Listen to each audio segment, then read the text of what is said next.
Qərbi Azərbaycan İcması, Regional İnkişaf İctimai Birliyi və Emişli rayon İcra Hakimiyyətinin birgə təşkilatçılığı ilə Qərbi Azərbaycan Tarixin İzi ilə layihəsinin İmişli şəhərində məlumatlandırıcı sessiyası keçirilib.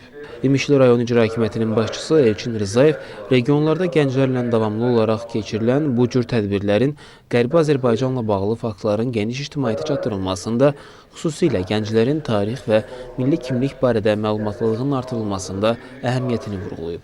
Digər çıxış edənlər icmanın fəaliyyəti Azərbaycanlılara qarşı tarixi ədalətsizliklər və onların Ermənistan ərazisindən deportasiyasından danışaraq soydaşlarımızın ata-baba yurdlarına qayıtması istiqamətində ölkəmizin haqlı mövqeyinin dünya ictimaiyyətinə düzgün çatdırılması, tarixi həqiqətlərin yayılması və müdafiəsində gənclərin üzərinə düşən vəzifələrdən danışıblar. Tədbirin ikinci hissəsində gənclər arasında sual-cavab oyunu keçirilib və qalib iştirakçılara hədiyyələr təqdim edilib.